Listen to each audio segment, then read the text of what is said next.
Welcome back to VR Gujju channel. આજે આપણે બનાવીશું મસાલા ભાખરી, એકદમ ક્રિસ્પી અને કરારી કુરકુરી। તમે જોઈ શકો છો એકદમ કડક કડક છે, એનો અવાજ પણ આવી રહ્યો છે। તો આ રીતની ભાખરી છે એ તમે ટ્રાવેલિંગમાં કે બાળકોના નાસ્તામાં લંચ બોક્સમાં પણ આપી શકો છો, અને જ્યારે તમે પ્રવાસમાં ને એવી રીતે જતા હોય ત્યારે આ ભાખરી તમે લઈ જઈ શકો છો।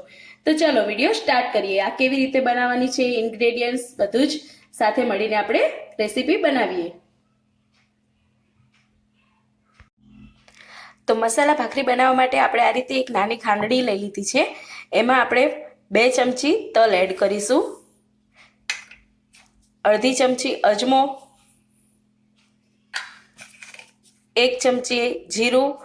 આને આપણે અધકચરા વાટી લઈશું, જેથી આપણે વણતી વખતે તલ, જીરું, અજમો એ નીકળી ના જાય। તો અધકચરા આને વાટી લઈશું આપણે। તો આપણે આ રીતે અધકચરું ક્રશ કરી દેવાનું છે, એકદમ ભૂક્કો નથી કરવાનો, તમે જોઈ શકો છો। હવે થોડી વાર માટે આપણે આને સાઈડમાં મૂકી દઈએ। હવે આપણે અહીંયા લોટ લઈ લીધા છે, લોટનું માપ જોઈ લઈએ। તો અહીંયા મેં 1 વાટકી ઘઉંનો કરકરો લોટ લીધો છે, જેને ભાખરીનો લોટ કહીએ છીએ એ જ લોટ છે। અને અહીંયા રોટલીનો ઝીણો લોટ લીધો છે। બંનેનું માપ મેં સરખું લીધું છે, બંને 1 વાટકી લીધા છે। તો આ બંનેને આપણે મિક્સિંગ બાઉલમાં એડ કરી દઈશું। હવે સૌથી પહેલાં આપણે મસાલા કરી લઈએ। તો મસાલામાં આપણે જે ખાંડીને રાખ્યું છે તલ, જીરું અને અજમો એ એડ કરી દઈશું। પછી આપણે એડ કરીશું હિંગ, ગરમ મસાલો। હિંગ અડધી ચમચી કરતાં પણ ઓછી લીધી છે, ગરમ મસાલો અડધી ચમચી છે। અહીંયા મેં મરીનો પાવડર અડધી ચમચી લીધો છે, તમારે સ્કીપ કરવો હોય તો સ્કીપ પણ કરી શકો છો, પણ આનો ટેસ્ટ ખૂબ જ સારો આવે છે। તો મરી પાવડર લઈ લીધો છે। સાથે જ 1 ચમચી લાલ મરચું પાવડર,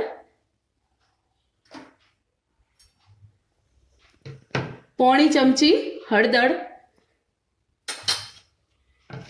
1 ચમચી ધાણા જીરું અને ટેસ્ટ પ્રમાણે મીઠું। તો મેં અહીંયા 1 ચમચી જેટલું મીઠું એડ કર્યું છે।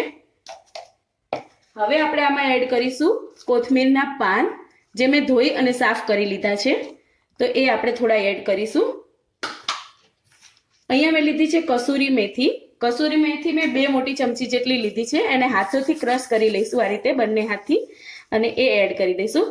હવે આ બધી જ સામગ્રી સારી રીતે આપણે મિક્સ કરી લઈએ। સારી રીતે મેં આને મિક્સ કરી લીધું છે। હવે આપણે આમાં મોવણ દઈશું। મોવણ મેં અહીંયા સનફ્લાવર ઓઇલનું દીધું છે, એટલે કે ફ્લેવર વગરનું છે। તો સિંગ તેલ તમે યુઝ કરી શકો છો, પણ એનો પછી ટેસ્ટ બેસી જશે, સ્મેલ બેસી જશે જો લાંબા ટાઈમ સુધી તમારે રાખવી હોય તો। આ ભાખરી 7 દિવસ સુધી સારી રહે છે। તો અહીંયા મેં 6 મોટી ચમચી જેટલું તેલ એડ કરીશું, 6 થી 7 મોટી ચમચી જેટલું। 1 2 3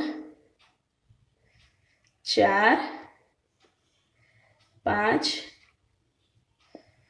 6 અને આ 7।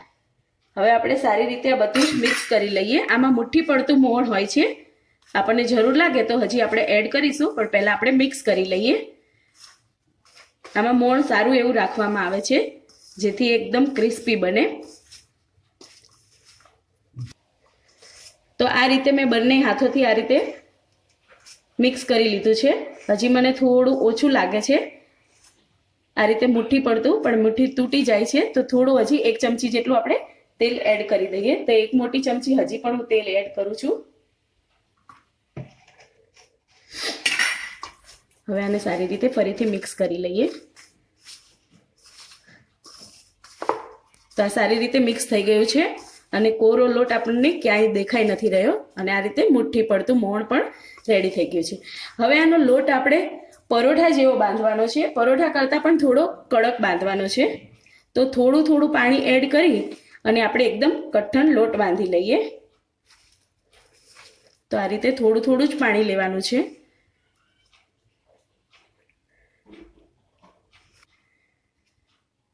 તો આ રીતે મેં બધો જ લોટ બાંધી લીધો છે, અને એકદમ કઠણ લોટ બાંધ્યો છે। હવે આ લોટને આપણે ઢાંકી અને 10 થી 15 મિનિટ માટે સાઈડમાં રહેવા દઈશું। તો હવે 10 થી 15 મિનિટ પછી ચેક કરી લઈશું। તો તો 10 મિનિટ થઈ ગઈ છે. હવે આપણે લોટ જોઈ લઈએ. તો તમે જોઈ શકો છો લોટ ઉપર એકદમ ડોટ્સ આવી ગયા છે, મતલબ કે આપણો લોટ એકદમ પરફેક્ટ બંધાઈ ગયો છે. હવે આપણે એને એક વખત મસળી લઈશું આ રીતે, અને હવે આપણે એની ભાખરી વણી લઈએ. તો મેં અહીંયા પાટલી લઈ લીધી છે, અને આ રીતે એક મોટો લુવો લઈ અને આ રીતે પ્રેસ કરી અને આપણે ભાખરી વણી લઈએ. હવે આ રીતે મેં લુવો રેડી કરી દીધો છે. હવે આપણે એને મીડિયમ થીક વણી લઈએ. વધારે જાડું પણ નથી રાખવાનું અને પતલું પણ નથી રાખવાનું. તો આ રીતે મેં એને વણી લીધી છે. મોણ વધારે હોવાથી આ રીતે એની કિનારી ફાટી જશે, પણ આપણે એને એક સરખા સાઈઝની થાય એના માટે મેં અહીંયા આ રીતનું ઢાંકણું લઈ લીધું છે અને એને આ રીતે કટ કરી લીધી છે. અને સાઈડનો લોટ આપણે ફરીથી વણી લઈશું. તો બધી જ ભાખરી એક સરખી થશે અને દેખાવમાં પણ ખૂબ જ સરસ લાગશે. અને એની થિકનેસ આ રીતે રાખેલી છે. હવે મેં સાથે જ અહીંયા લોખંડની તવી ગરમ કરવા મૂકી દીધી હતી, એ પણ ગરમ થઈ ગઈ છે. તો સ્લો ટુ મીડિયમ ગેસ પર જ આપણે આને શેકવાની છે. વધારે આપણે એને હાઈ ફ્લેમ પર શેકવાની નથી.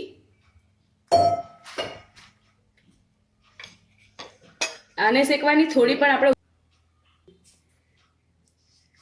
હવે આ રીતે થોડી શેકાઈ જાય એટલે આપણે એને પલટાઈ લઈશું. એને પણ 1 મિનિટ સુધી સ્લો ગેસની ફ્લેમ પર જ શેકી લઈશું.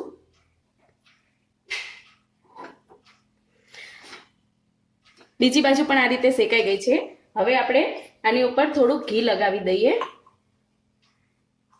ઘી લગાવી અને આને પલટાવી દઈએ, અને આ રીતે ઉપરથી પ્રેસ કરી અને બંને બાજુ ગોલ્ડન બ્રાઉન થાય ત્યાં સુધી આપણે શેકી લઈએ. જો કોઈને ઘીની બાધા હોય તો તમે 1 ટીપું તેલ પણ એડ કરી અને આ રીતે શેકી શકો છો. અને આ રીતે પ્રેસ કરી અને બધી બાજુ સરખી શેકી લેવાની, જેથી એકદમ ક્રિસ્પી બને. હવે જે રીતે નીચેની સાઈડ ઘી લગાવ્યું એ રીતે ઉપરની સાઈડ પણ થોડું ઘી લગાવી દેવાનું, અને આને પલટાવી અને પછી આ રીતે બીજી બાજુથી પણ દબાઈ અને શેકી લેવાની. તો આ રીતે ગોલ્ડન બ્રાઉન થાય બંને સાઈડ અને એકદમ કડક થઈ જાય એ રીતે બધી ભાખરી શેકી લેવાની. તો બધી ભાખરી શેકી લઉં છું. તો તમે જોઈ શકો છો મેં અહીંયા બધી જ ભાખરી શેકી લીધી છે અને બધી જ આ રીતે ગોલ્ડન બ્રાઉન શેકી લીધી છે. તો એકદમ મસ્ત કડક થઈ ગઈ છે. તમે જોઈ શકો છો એનો અવાજ પણ એકદમ ક્રિસ્પી આવી રહ્યો છે.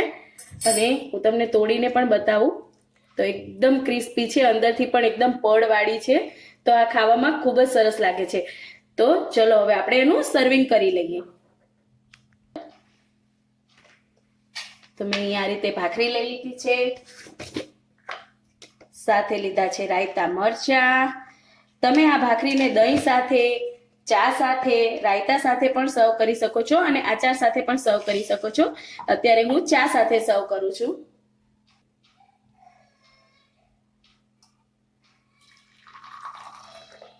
તો આવી ગઈ છે આપણી ગરમા ગરમ ચા.